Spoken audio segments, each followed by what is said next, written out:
Hello, listeners. Today is March 10th, and this is a Garden a Day with Maidenbrock Gardens. Thank you for joining me today.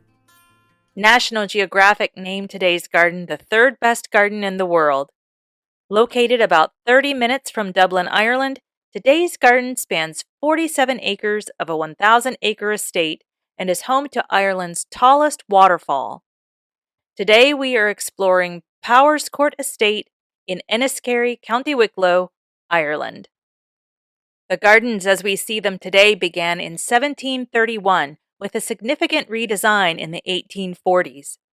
One of the oldest areas of the garden is the Enchanted Grotto, installed in 1740. The grotto is made from fossilized sphagnum moss.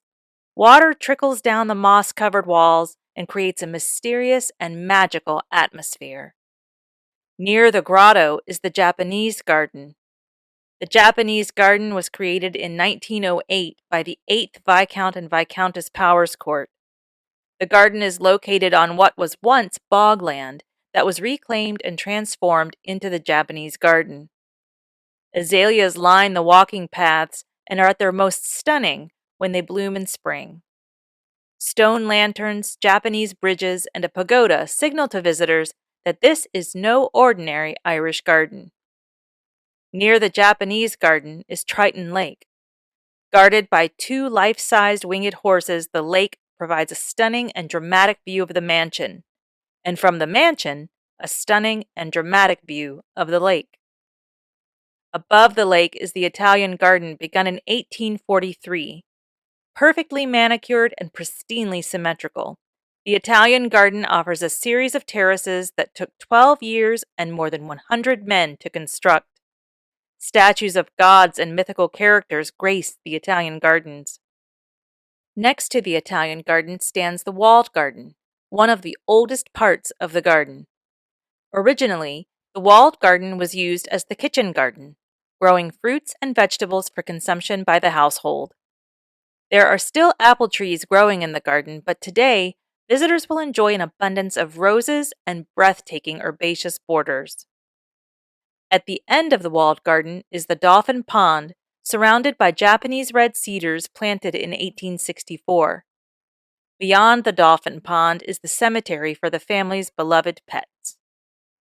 On the opposite side of the estate sits the Tower Valley, with a pepper pot tower modeled after Lord Powerscourt's own pepper pot. The tower is open for the adventurous to climb and offers amazing views of the estate. A visit to the gardens, of course, must include a visit to the Powerscourt mansion. There are more than 800 years of history at Powerscourt.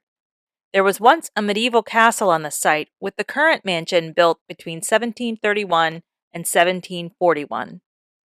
The interior of the house was destroyed by fire in 1974, with a renovation begun in 1996.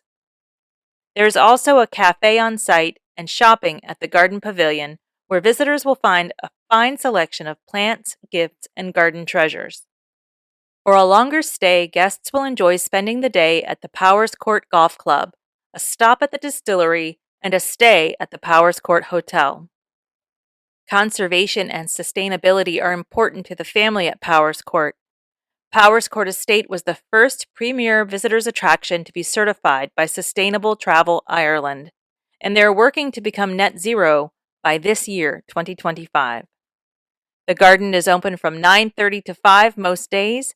The house is open a little longer to 5:30. The last entry is a half hour before closing. I do hope you will put Powerscourt at the top of your list of gardens to visit when in Ireland. Well, that's about it for today. There's always so much to see and do in every garden.